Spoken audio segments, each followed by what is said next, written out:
చరిత్ర చాలా కఠినమైనది. గతంలో మనం చేసిన మిస్టేక్స్ని తిరిగి సరిదిద్దుకునే అవకాశం ఇవ్వదు. అవి దేశం యొక్క భవిష్యత్తుపై చివరి వరకు సంక్లిష్టమైన ప్రభావం చూపడమే కాకుండా దాని భవిష్యత్తుపై చీకటి నీడను వేసే ప్రమాదం ఉంది. స్వతంత్ర భారతదేశ చరిత్రలో మన గత ప్రభుత్వాలు కూడా ఇలాంటి కొన్ని మిస్టేక్స్ చేశాయి. వాటిని తిరిగి ఎప్పటికీ మార్చలేము. ఇలాంటి 7 చారిత్రక పొరపాట్ల గురించి ఈ వీడియోలో చెప్పబోతున్నాను. ఇంకెందుకు ఆలస్యం, let's get in to our channel our life around the world Telugu and start our show.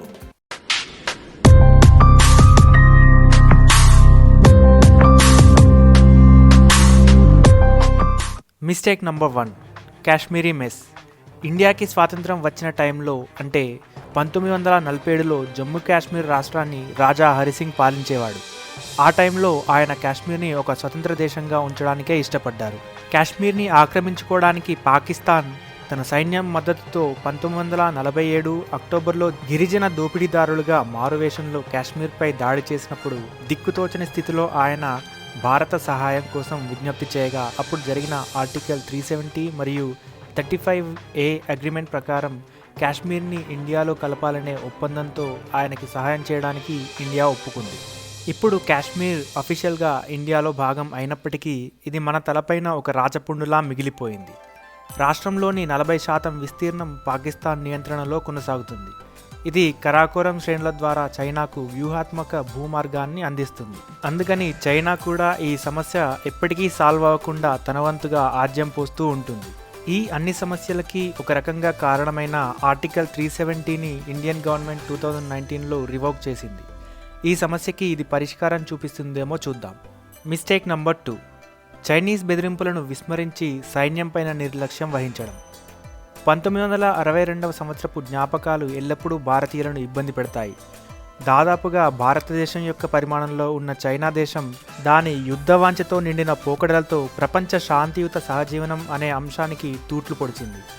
భారతదేశం వంటి శాంతిప్రియమైన దేశానికి మిలిటరీ అవసరం లేదని తనకి తాను సర్ది చెప్పుకుంది. రాజకీయ నాయకత్వం సైనిక నాయకత్వాన్ని తిరస్కరించడంలో గర్వపడింది. ఫలితంగా సాయుధ దళాలు నిర్లక్ష్యం చేయబడ్డాయి. చైనా యొక్క దూకుడు ఉద్దేశాల సంకేతాలు సంవత్సరాల ముందుగానే స్పష్టంగా గుర్తించగలిగినప్పటికీ సమస్య తనను తాను పరిష్కరిస్తుందనే ఆశతో భారత నాయకత్వం కళ్ళు మూసుకొని ఉండాలని నిర్ణయించుకుంది. చైనా భారత్పై యుద్ధానికి దిగినప్పుడు దేశం పూర్తిగా సిద్ధం కాలేదు. కేవలం వేసవి దుస్తులు మరియు కాలం చెల్లిన రైఫిల్స్తో దళాలను స్నోబౌండ్ ప్రాంతాలకు తరలించారు. సైనికుల గుండెల నిండా ధైర్య సాహసాలు ఉన్నప్పటికీ కనీస యుద్ధ సామాగ్రి లేనందున దేశం భయంకరమైన ఇబ్బందిని ఎదుర్కొంది. భారతదేశం మోకాళ్లపై ఉండాల్సి వచ్చింది. జాతీయ గౌరవాన్ని పక్కన పెట్టి సైనిక సహాయం కోసం భారతదేశం అన్ని దేశాలకు విజ్ఞప్తి చేయవలసి వచ్చింది.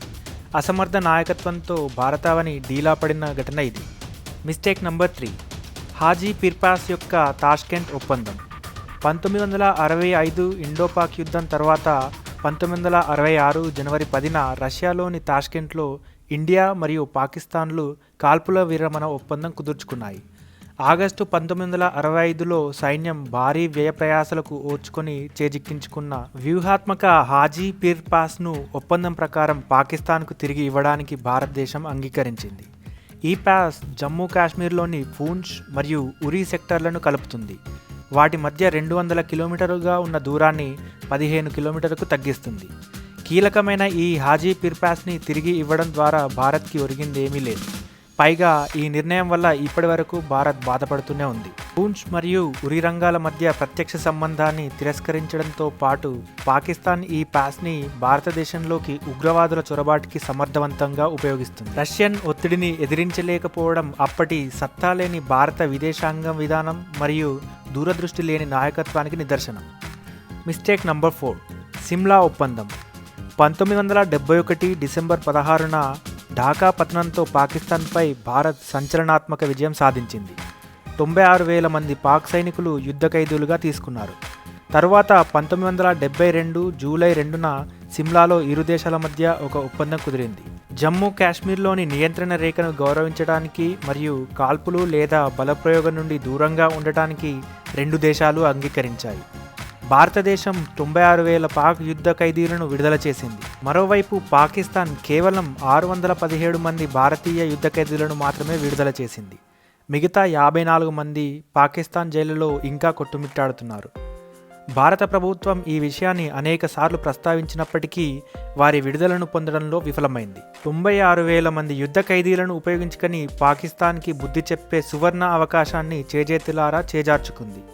పాకిస్తాన్ ఇలా ఇండియాని ప్రతిసారి మోసం చేస్తూనే ఉంది. నిస్సందేహంగా పాకిస్తాన్ తన వాగ్దానాలకు ఏనాడూ కట్టుబడి లేదు. యుద్ధభూమిలో ప్రాణాలకు తెగించి పోరాడి సాధించిన విజయానికి నాయకత్వ వైఫల్యం వల్ల ఎలాంటి ప్రతిఫలాలు లేకుండా పోయాయి. Mistake number 5, nuclear model. 1964లో లాప్నోర్లో జరిగిన చైనా అణు పరీక్ష తరువాత భారతదేశం 1974 మే 18న పోఖ్రాన్ వద్ద మొదటి అణు పరీక్షను నిర్వహించడంలో అరుదైన ధైర్యాన్ని చూపించింది. ఐక్యరాజ్య సమితి భద్రతా మండలిలోని 5 శాశ్వత సభ్య దేశాలు కాకుండా అణు సామర్థ్యాన్ని నిరూపించుకున్న ఏకైక దేశం భారతదేశం. దేశం మొత్తం ఈ విజయం పట్ల గర్వపడింది. కానీ దీన్ని ఒక అవకాశంగా మార్చడానికి భారత ప్రభుత్వం సిద్ధపడలేదు.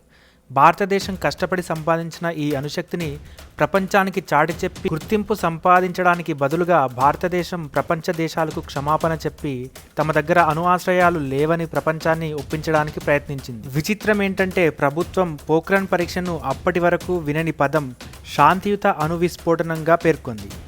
అణుప్రయోగం కేవలం మైనింగ్, చమురు మరియు గ్యాస్ ప్రాస్పెక్టింగ్ కోసం, భూగర్భ నీటి వనరులను కనుగొనడం కోసం, నదులను మళ్లించడం కోసం, శాస్త్రవేత్తల కోసం మాత్రమే అని స్వయంగా రక్షణ మంత్రి పేర్కొన్నారు. విమర్శలు మరియు ఆంక్షలకు లోబడకుండా మరికొన్ని ఫాలో ఆన్ పరీక్షలు చేసి ఉంటే భారతదేశానికి అణు క్లబ్లో సభ్యత్వం అంగీకరించమని ప్రపంచాన్ని బలవంతం చేయగలిగేవి. తదుపరి పరీక్షలపై స్వయంగా విధించుకున్న తాత్కాలిక నిషేధం ద్వారా ప్రపంచాన్ని శాంతింపజేయడానికి భారత్ బుజ్జగింపు ధోరణిలోకి వెళ్ళింది. శాస్త్రవేత్తలు అందించిన అన్ని ప్రయోజనాలను కోల్పోయింది. ఆంక్షలను ఎదుర్కొని అణుశక్తిగా గుర్తింపు పొందడంలో విఫలమైంది. దేశం తన నాయకుల దుర్బలత్వం వల్ల బంగారు అవకాశాలను కోల్పోయింది. Mistake number 6, Kandahar hijack.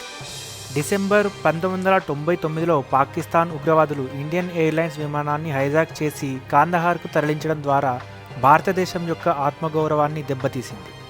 Hindustan times ప్రకారం భారతదేశం పరువు కోల్పోయింది మరియు దాని అంతర్గత భద్రతను దెబ్బతీస్తున్న పాలకుల నుండి సహకారం కోసం యాచించింది. అంతర్జాతీయ ఉగ్రవాదం యొక్క సవాళ్లను ఎదుర్కోవడానికి భారతదేశం ఎంత బలహీనంగా తయారైందో ఈ హైజాకింగ్ వెల్లడించింది.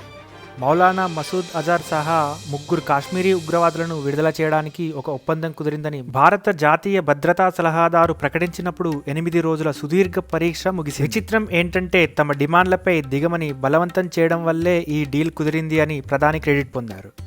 ఇంకా విచిత్రంగా భారతదేశ విదేశాంగ మంత్రి ఈ ఉగ్రవాదులతో సహా కాందహార్కు వెళ్లాలని నిర్ణయించుకున్నాడు.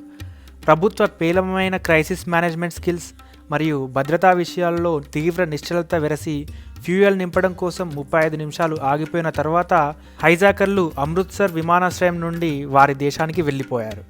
ఇది భారతదేశ సమగ్ర వైఫల్యం. ఇండియాకి సాఫ్ట్ కంట్రీ అనే ఒక ట్యాగ్ని వదిలేసింది.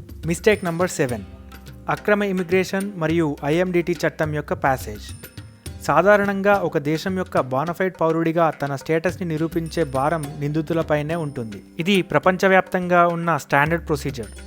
భారతదేశానికి కూడా అలాగే 1946లో తీసుకొచ్చిన ఫారినర్స్ యాక్ట్ ఉంది. రాజకీయ ఒత్తిళ్లు అస్సాంకు మినహాయింపు ఇవ్వమని ప్రభుత్వాన్ని బలవంతం చేశాయి. భారతదేశం చాలా షార్ట్ సైట్తో తీసుకున్న దేశ వ్యతిరేక చర్యల్లో ఒకటైన illegal migrants determination by tribunals చట్టాన్ని 1984లో అస్సాం కోసం ఆమోదించింది. దీనిలో చాలా లోపాలున్నాయి. ఈ చట్టాన్ని రద్దు చేయాలని డిమాండ్ చేసినప్పుడు కాంగ్రెస్, లెఫ్ట్ ఫ్రంట్ మరియు యునైటెడ్ మైనారిటీస్ ఫ్రంట్ తీవ్రంగా ప్రతిఘటించాయి. అక్రమ వలసదారులు కాంగ్రెస్ యొక్క అత్యంత విశ్వసనీయ ఓటు బ్యాంక్గా మారారు. మరీ అధ్వాన్నంగా ఈ చట్టానికి వ్యతిరేకంగా జరిగే ప్రతి నిరసనను మైనారిటీ వ్యతిరేక చర్య అని పిలుస్తారు. తద్వారా జాతీయ భద్రత సమస్యకు మతరంగును ఇస్తుంది. 1985కి ముందు వచ్చిన బంగ్లాదేశీయులందరికీ ప్రభుత్వం ఇచ్చిన క్షమాపణ సమస్యను మరింత తీవ్రతరం చేసింది. ఈ చట్టం అమల్లోకి వచ్చిన 20 సంవత్సరాల తరువాత జూలై 13, 2005న సుప్రీంకోర్టు రాజ్యాంగ విరుద్ధమని పేర్కొంది. అస్సాంలోకి బంగ్లాదేశ్ పౌరుల ప్రవాహం ఈశాన్య ప్రాంతం యొక్క సమగ్రతకు మరియు భద్రతకు ముప్పుగా ఉందని అపెక్స్ కోర్టు అభిప్రాయపడింది. దురదృష్టవశాత్తు అస్సాం జనాభాకు ఇప్పటికే అపారమైన నష్టం జరిగింది మరియు అస్సాం యొక్క స్థానిక ప్రజలు కొన్ని జిల్లాల్లో మైనారిటీ హోదాకు తగ్గించబడ్డారు. ఇవి నా ఒపీనియన్లో భారతదేశాన్ని దెబ్బతీసిన టాప్ 7 మిస్టేక్స్. ఇది ఎవరిని కించపరచడానికి చేసింది కాదు, కేవలం చరిత్ర కోణంలో మాత్రమే చూడాల్సిందిగా కోరుకుంటున్నాను. సో ఇది ఇవాల్టి వీడియో. ఈ వీడియో మీకు నచ్చినట్లయితే లైక్ చేయండి, షేర్ చేయండి, అలాగే మా ఛానల్ని సబ్స్క్రైబ్ చేసుకోవడం మర్చిపోకండి. Thanks for watching.